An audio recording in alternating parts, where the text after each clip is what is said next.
Hello, and welcome back to Psycho-Synopsis. I am Master of the TDS, and I am joined by my lovely wife, WritingRaven. It is time to jump into the topics that we have from this week. Let's go. All right. First up today is Assassin's Creed. Hold on.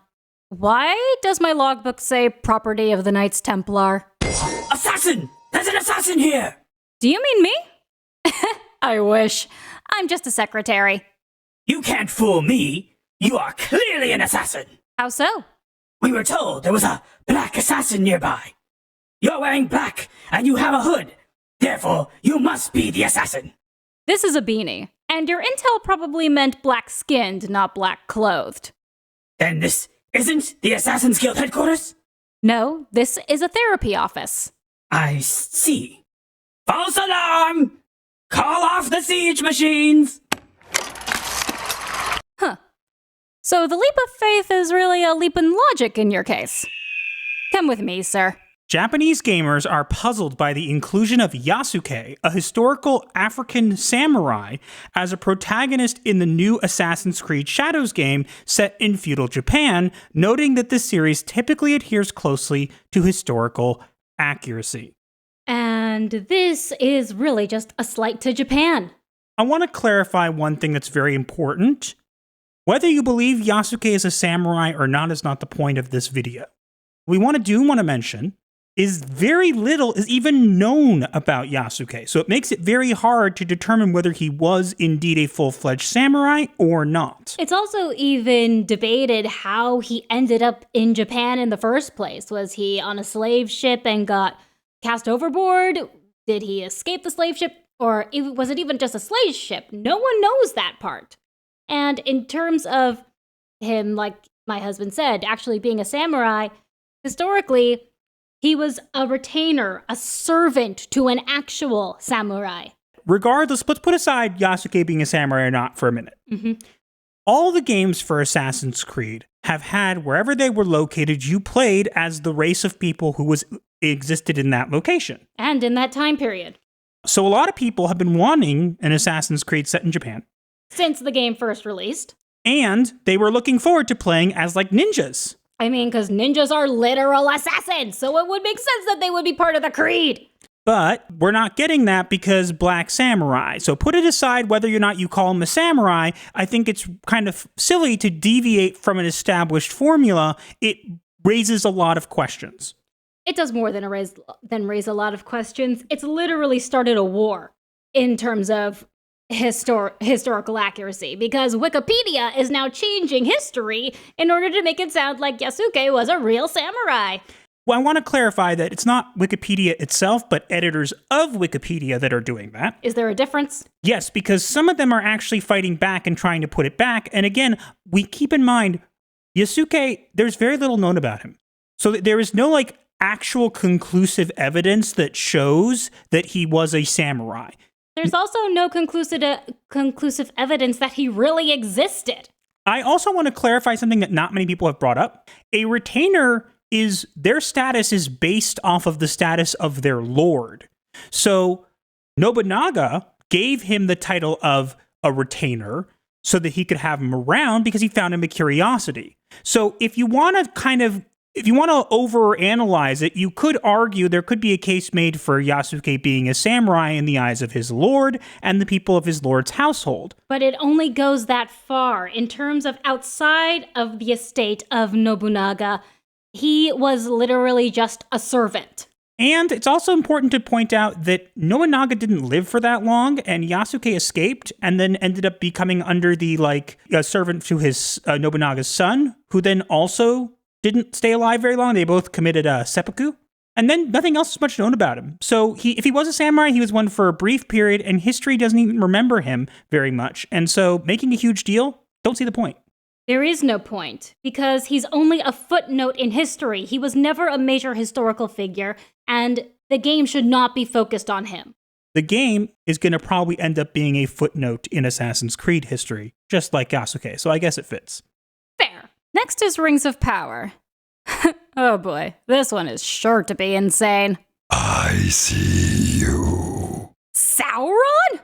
How in the flames of Mordor did you get your giant tower in here? The rings of power are a pathway to many abilities. Some may consider unnatural. Dude, don't cross the franchises! You'll give them ideas! My apologies.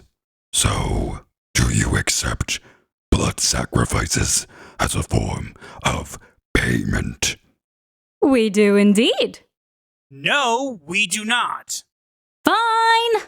Right this way. Just try not to set the place on fire. One wig to rule them all. The stars of Lord of the Rings of Power promise more action and faster pacing in Season 2, addressing the slower narrative of Season 1 with exciting scenes like Orcs on Fire, and it starts streaming on August 29th on Prime Video. No one is going to watch.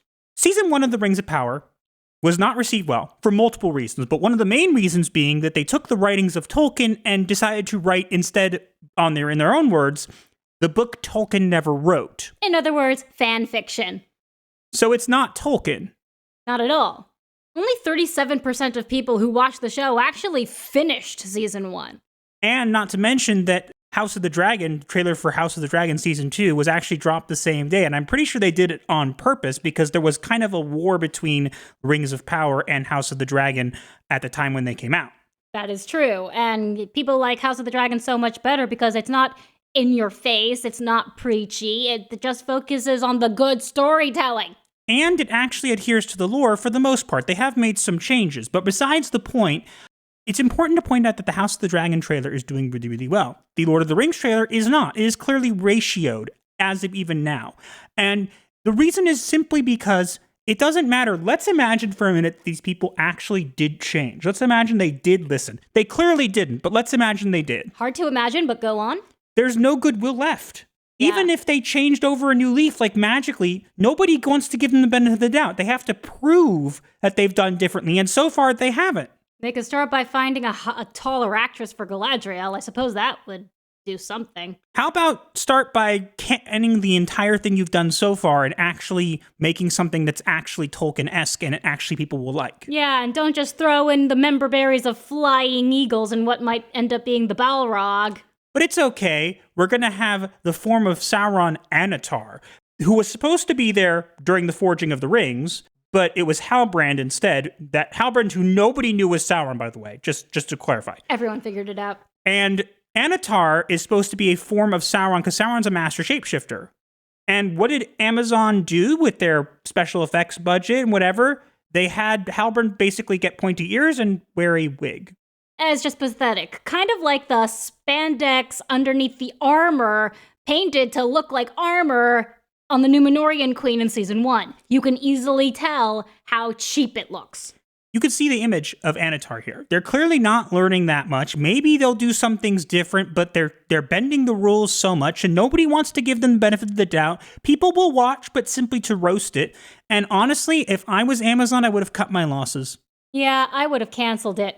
But they're not going to do that because they like burning money and pissing people off. And I'm sure, keep in mind, we have to also mention that last time it was more than just attacking the fans. They literally called the fans patently evil. This is real. So you've alienated the fans, and the fans have decided to alienate you. Good job. And lastly should be Wicked. Master is not going to like this one. Why, hello there, dearie. Who are you? I have many names, but you may know me as the Wicked Witch of the West. You mean the one that L. Frank Baum intended and not the one from the fanfiction that everyone else believes is canon? That's right. What brings you here? I haven't been myself lately. It might just be old age catching up to me, but I've been feeling off, rather green, you could say. From one witch to another, I completely understand. Follow me. My husband can ease your worries. Also, can I have your autograph? The trailer for John M. Chu's Wicked, starring Ariana Grande as Glinda and Cynthia Erivo as Elphaba, teases the highly anticipated two-part Wizard of Oz prequel set to release over the 2024 and 2025 holiday season. No, it's not highly anticipated, especially not by us. Let's clarify something. So as this says, it is going to be a two-part adaptation of the Broadway musical, which we have to give credit to, was actually well received and a lot of people liked, hence the reason Wicked is so popular. Yes, I like the musical for Wicked. I really would like to play Elphaba if I ever get the chance. But it's not canon. I cringe every time someone says Elphaba because it annoys the heck out of me. The Wicked Witch, spoiler alert, never had a name. No, she was literally just called the Witch. And there were other witches in Oz which they could have used, like, for example, Old Mombi, who was actually evil and stole away the rightful ruler of Oz. Yes, this is an actual story that takes place after The Wizard of Oz. Strangely, the only way they've ever adapted it was make the Return to Oz, and it was the combination of two stories rather than just one, and they screwed the entire thing up. Read the books. As you can see, the image on the right here, if you're wondering, who is that? That is the real Wicked Witch. And when I say the real Wicked Witch, this is the actual art commissioned for Wizard of Oz that was approved by L. Frank Baum, the author of the Oz Chronicles. So, Master is likely going to go on a rant here because when it comes to Oz, he is the equivalent of a Tolkien scholar. So, why don't you take it away? So I'm going to say this straight up front. If you like Wicked and you like the Broadway and you like it, it's totally fine. What I hate is that people accepted Wicked as the origin of the Oz stories, and that's simply not true. It never was the origin of the Oz stories. It's mostly because people think the movie is the actual Wizard of Oz and have no idea the books even exist. Yeah, the movie, the main Wizard of Oz movie that people love, I actually hate. If you like it, that's totally fine, but I hate it because they actually ruin a huge element of the story, which I'll explain to you right now. The Wicked Witch is not green and only has one eye that's as powerful as a telescope and could see everywhere. And the reason Oz sends Dorothy to destroy her is because instead of asking for a broom, he asks her to bring him the Wicked Witch's eye. Because he's afraid that she will see him for what he truly is, hence why he is so afraid. Which actually adds another layer to the story, which isn't the case. They also make it seem like Dorothy kills the witch on purpose. They changed the silver slippers to ruby. There's a bunch of other things they did. The only Wizard of Oz movie I have seen that's actually accurate to the book is the Muppets version, if you don't count the fact that Ashanti is playing Dorothy.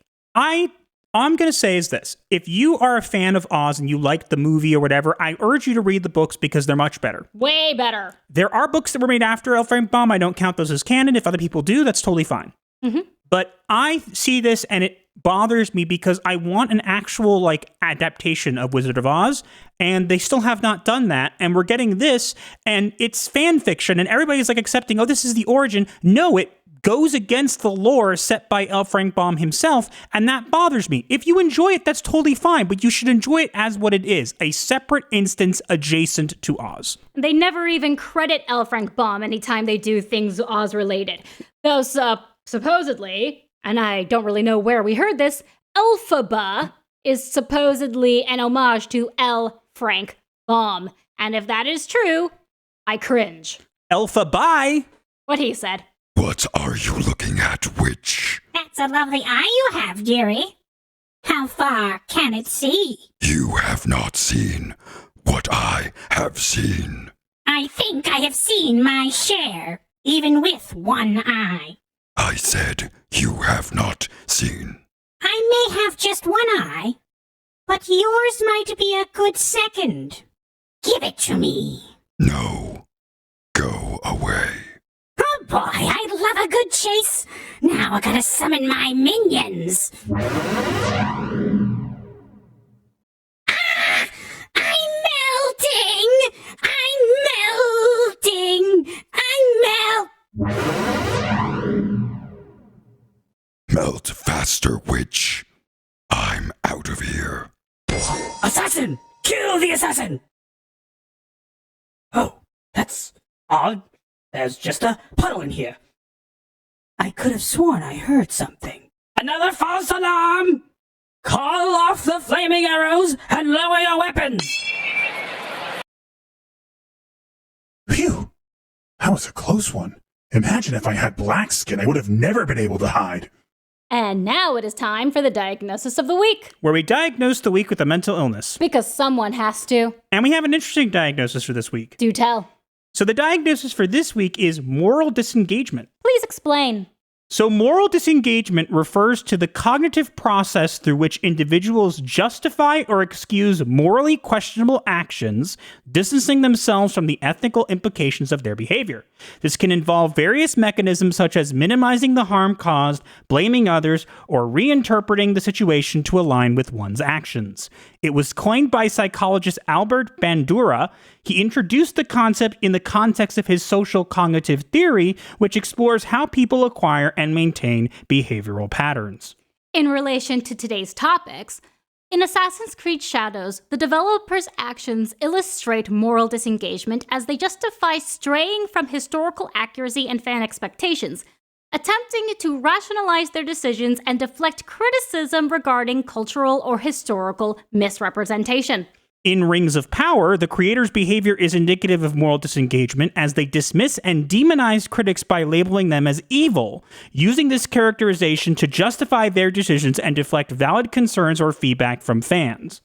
And with the Wicked movie, moral disengagement could be observed if creators dismiss criticism by potentially rationalizing their decisions, prioritizing a narrative that diverges from the source material to maintain the play's popularity and capitalize on the Oz brand. We see this all the time in Hollywood. These people decide on a course of action and they commit to it regardless of fault. We see that they keep doing it over and over again and they don't learn. It's because they are morally disengaged. They exhibit moral disengagement.